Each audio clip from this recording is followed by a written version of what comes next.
नमस्कार, आप देख रहे हैं इंडिया 24/7 लाइव टीवी और मैं हूं प्रिया झा। आइए रुक करते हैं देश प्रदेश की कुछ अहम खबरों की ओर। मुख्यमंत्री योगी आदित्यनाथ शनिवार को जालौन के उरई स्थित इंदिरा स्टेडियम पहुंचे, जहां उन्होंने विशाल जनसभा को संबोधित किया। अपने संबोधन में मुख्यमंत्री ने जालौन और कालपी की ऐतिहासिक एवं सांस्कृतिक विरासत का उल्लेख करते हुए कहा कि प्रदेश सरकार युवाओं के भविष्य के साथ किसी भी तरह का खिलवाड़ बर्दाश्त नहीं करेगी। उन्होंने कहा कि पेपर लीक और नकल कराने वाले माफियाओं के खिलाफ सख्त कानूनी कार्रवाई किए गए हैं और ऐसे अपराधियों को कड़ी सजा दिलाई जाएगी। मुख्यमंत्री ने कहा कि सरकारी भर्तियां पूरी तरह पारदर्शी व्यवस्था और मेरिट के आधार पर की जा रही हैं। से जुड़े हुए सभी विधानसभाओं के मेरे उपस्थित बहनों और भाइयों,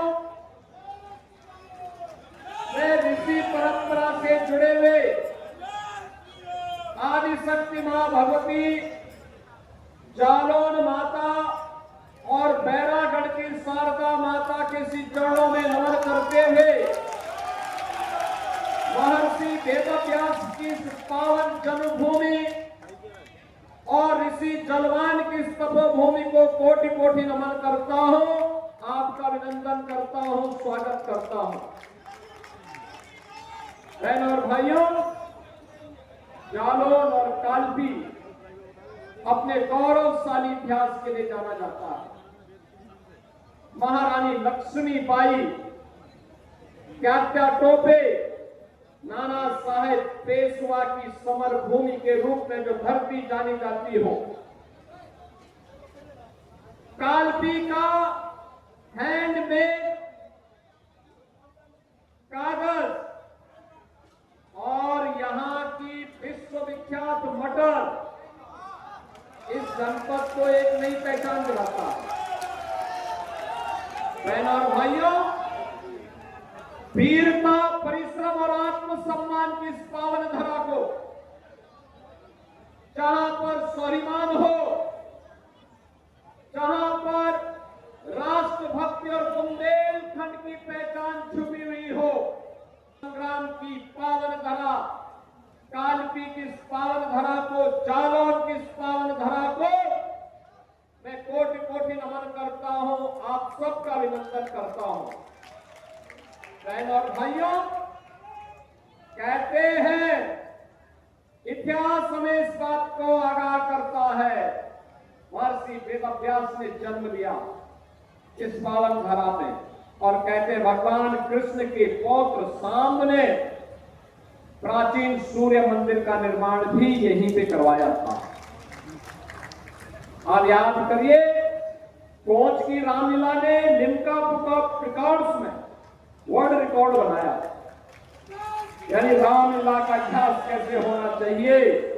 ऐसे उरई, माधोगढ़ और कालपी विधानसभाओं से जुड़े हुए इस पावन धरा में आज 1275 करोड़ रुपए की परियोजनाओं के लोकार्पण और शिलान्यास के लिए मुझे आने का अवसर प्राप्त हुआ।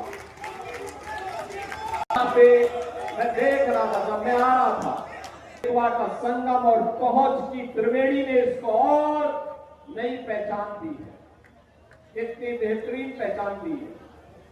लेकिन बहनों और भाइयों, आज जो हमारा जालौन जनपद अपनी पहचान को एक नए प्रतिमान के रूप में स्थापित कर रहा है। कोई भी अच्छा काम होता है, नदी पुनरुद्धार का काम जालौन जनपद में अपनी पारंपरिक पहचान को, हैंडमेड कागज की पहचान को, नई पहचान को आगे बढ़ाने का काम वन डिस्ट्रिक्ट वन प्रोडक्ट के माध्यम से जालौन ने किया है। अन्नदाता किसान को पहचान दिलाने के लिए यहां की मटर को एक नई पहचान मिली है और जहां यमुना, बेतवा और पहुंच जैसी पावन नदियों की त्रिवेणी का एक संगम,